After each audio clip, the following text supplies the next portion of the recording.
It wasn't a terrible tour, but it also wasn't great. And I don't want to be a Negatron Nelly or anything, but this was not the tour that they pitched to me. Intro. So the first stop on the tour was this place where they make umbrellas, like a paper mache sort of thing, and they dye the umbrellas with cool designs and colors. There were some people working on the umbrellas and doing the process, which was really cool to see.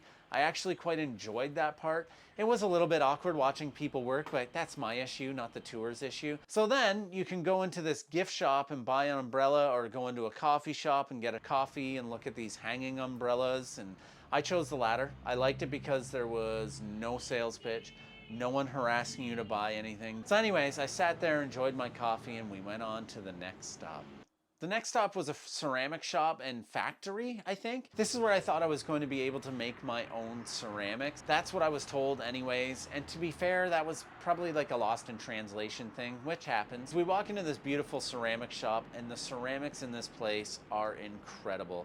And if I weren't a poor, I would have spent many dollars here. I walked around looking at beautiful work, but I wanted to show off my skills that I learned from the year before. Now just let the clay slide between your fingers.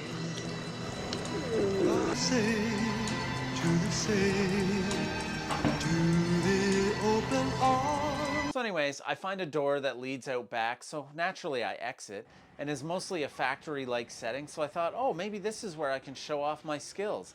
And I did. And I've been working in this factory ever since. I'm actually currently on my lunch break making this video.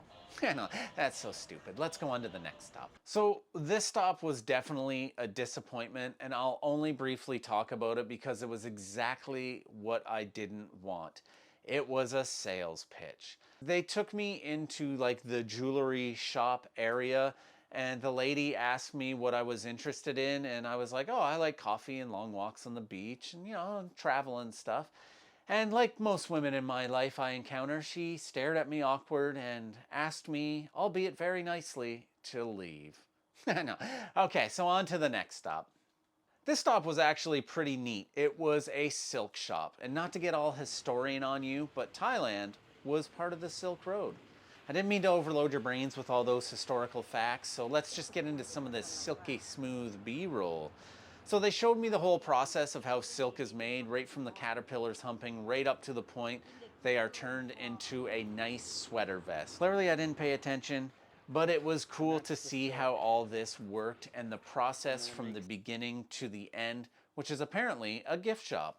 I was able to walk around and take my time in the actual shop, which was hot and sweaty, and I was able to film the whole process, which was kind of cool. And then you do go through the gift shop, but there was no sales pitch or anything there either.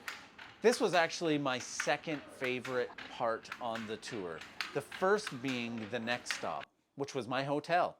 Okay, so the tour wasn't exactly what I thought it would be, but in all honesty, it wasn't terrible.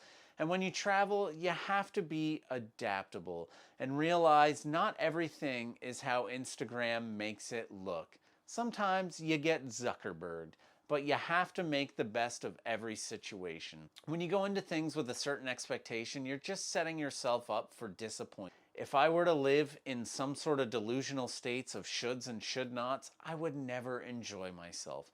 The tour was great. The umbrellas and coffee were great. Making a joke about long walks on the beach that bombed was great, mostly for me.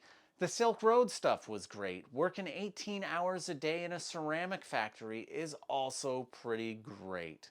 So anyways, I hope you enjoyed this. Thank you so much for watching, and you get out of here, you little scamps.